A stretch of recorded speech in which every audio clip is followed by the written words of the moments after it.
રાજકીય પક્ષોએ ગ્રામ પંચાયતોને ગંદી રાજરમતનો અખાડો બનાવી દીધો છે. આપણે સૌ જાણીએ છીએ કે ગામડાઓની ચૂંટણી, ગ્રામ પંચાયતની ચૂંટણી એટલે રાજકીય પક્ષો સીધી રીતે પોતાના ઉમેદવારો ઊભા નથી રાખતા, પરંતુ એના ટેકેદારોને ઊભા રાખે છે, પુષ્કળ ચૂંટણી ફંડ પણ આપે છે અને જીતાડવા માટેના પ્રયત્નો કરે છે. આ બધાના કારણે ગામડાઓની એકતા તૂટતી જાય છે, વેરવિખેર વેરઝેરના બીજ રોપાયા છે અને એકાબીજાના પગ ખેંચવામાં જ કામ કરે છે. એટલું જ નહીં, જ્યારે ગામડાઓની સરકાર ગ્રાન્ટ આપે છે એ ગ્રાન્ટનો પણ દુરુપયોગ થાય છે, લોકો માટે વપરાતી નથી.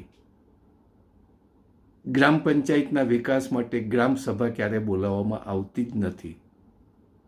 ગ્રામ પંચાયતનો મંત્રી કે તલાટી ભાગ્યે જ ગામમાં આવે છે અને આવશે તો પણ જાણે સર્વોપરી હશે એવી રીતે રોપ જમાવી અને વહીવટ કરશે. આ ગ્રામ પંચાયતની સ્થિતિ અને વહીવટ કથળતો જાય છે. મોટાભાગનો વહીવટ અસામાજિક તત્વોના હાથમાં જાય છે અને જ્યાં જ્યાં બહેનો સરપંચ તરીકે આવે છે ત્યારે આપણે સૌ જાણીએ છીએ એના પતિદેવ જ તમામ વહીવટ કરે છે. આ ગ્રામ પંચાયતોને આપણે ક્યાં સુધી ચાલવા દેવી પડશે, ક્યાં સુધી ટકાવી રાખવી પડશે? એમાં શા માટે પરિવર્તન ન લાવી શકાય? સહેલાઈથી લાવી શકાય. એના ઉકેલ છે અને સહેલો પણ છે.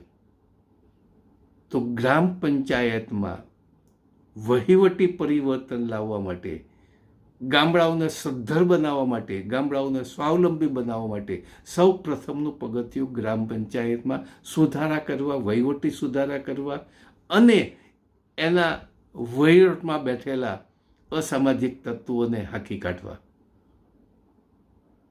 ગ્રામ પંચાયતના ઉકેલના પ્રશ્નોની આવતીકાલે વાત કરીશું. આ છે આપણા ગામડાઓની ગ્રામ પંચાયતની પરિસ્થિતિ. આભાર. જય હિન્દ.